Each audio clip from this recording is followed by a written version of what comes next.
Hey everybody, and welcome to Dirty Hands number 3.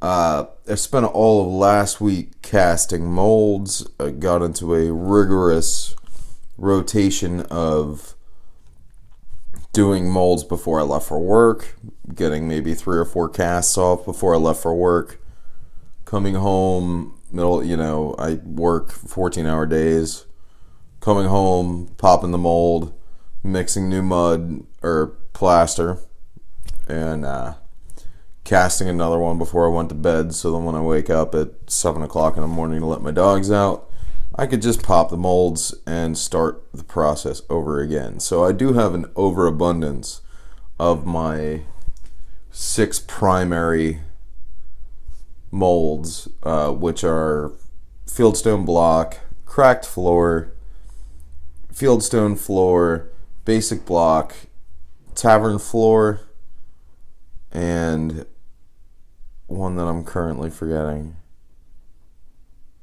but it's not a big deal. Anyhow, as you can see from this, I did put something together this weekend. I decided that it was time to get started on getting some kind of structures going because honestly, I got a 4-day weekend coming up. I'd like to get something in the paint booth. It's not really a paint booth, just my garage.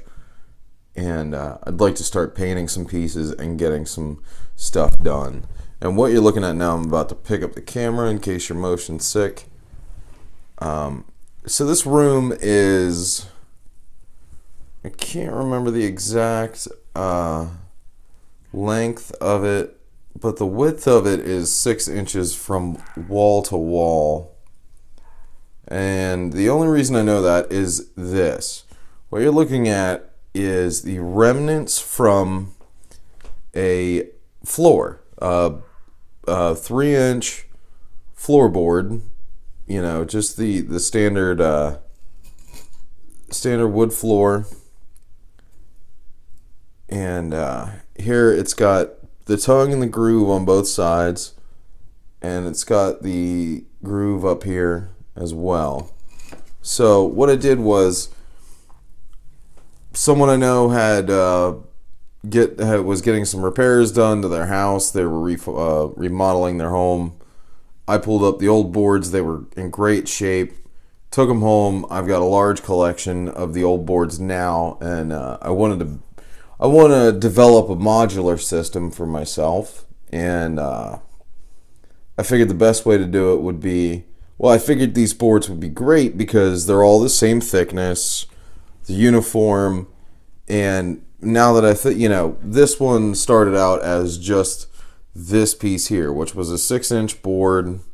It was floor and this outer wall.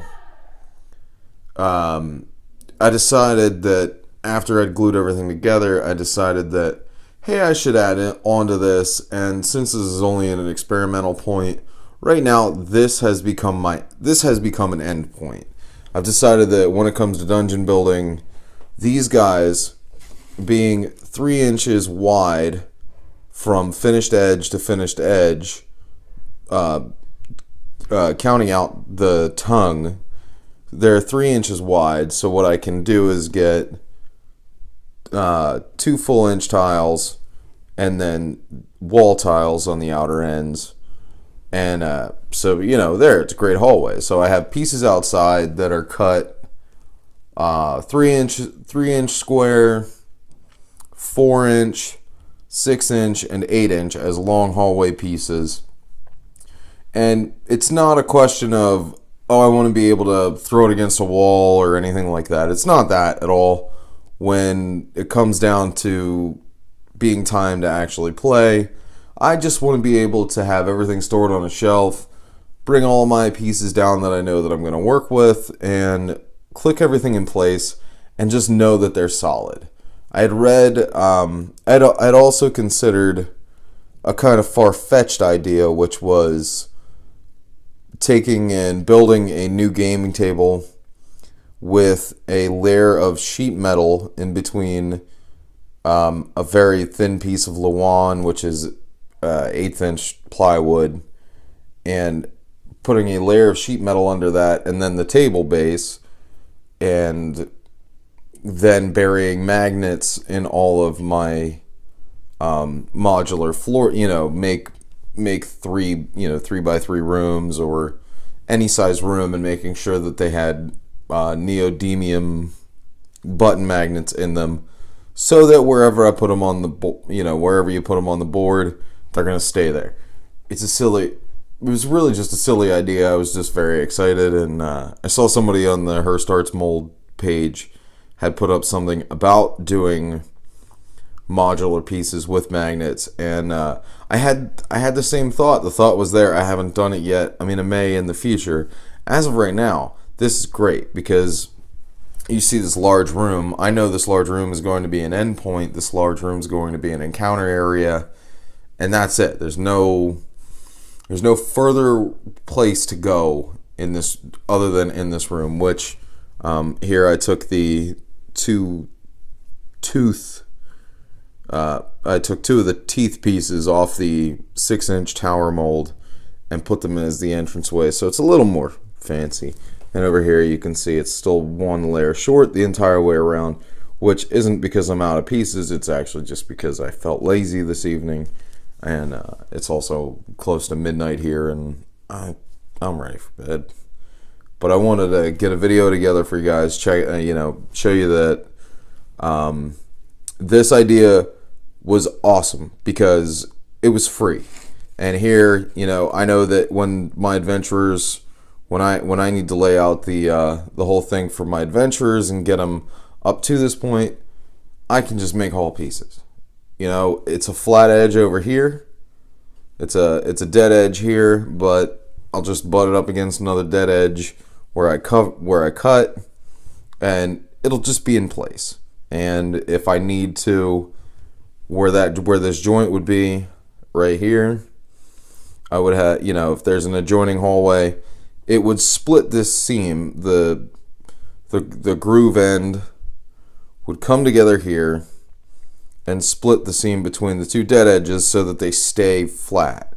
That was the big thing. That's also another thing I wanted to bring up is that was the other thing that I wanted to bring up was that if you look here in the corner, you can't really see it very well, but everything here, every one of these layers, this bottom layer, this piece is shorter. This piece goes from here to this wall, and then this is a full piece. So this piece here is actually buried back behind this guy. And then up here, it's otherwise. So it's the other way. And then you come out, there's a seam right here and a couple of smaller pieces that I put together to do that piece. Up here, it's back to the other way. This is one long solid piece. This is the big 3 or 4 inch guy. I think it's 4 inches. He goes all the way back, and then there's a short one over here, and then up here it's opposite. And you see that the seam is covering. So that way it's like a nice fingered edge where you have one, then you have another, then you have another, then you have another, then you have another. And that creates a better amount of sturdiness in your walls. And if you got in here very particularly and looked through the whole way, there aren't many seams that match up. Although I did do this back piece here. This was its own board at one point, and I did that last, so I had two dead flat wall seams, which I wasn't happy about, but I had already glued them, and I just kind of ran with them. But when it comes to building the walls, that's the one thing I am a stickler about, is that if you see some of the videos, you see guys are doing it, and every block is lined up, especially with the basic block mold. They're just throwing that big 3-piece on another big 3-piece on another big 3-piece on another big 3-piece, and you've got quick walls built, which is great, but at the same time there's less strength in that. Believe it or not, it's better to take those little quarter blocks, start a quarter block, kind of like when you lay floor. I used to be a floor guy back in the day. And kind of like when you lay a floor, if you walk through and you look at a wood floor, you see the seams don't match up because it adds strength to not have every seam matched in a straight line because it becomes a fold point. These molds are the same way.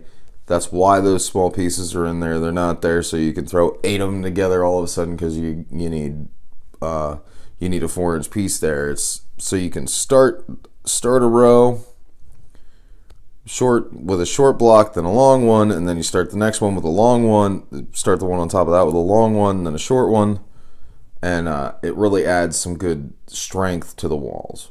So that's just something I've noticed through excessively watching YouTube videos. Thank you sincerely to the 2 subscribers I've got now. I really appreciate it. It makes me feel very good to know that people are watching these videos, and makes me very enthusiastic to put out more. So I'll probably shoot another video over the holiday break, which is 4 days for me, and I can't wait.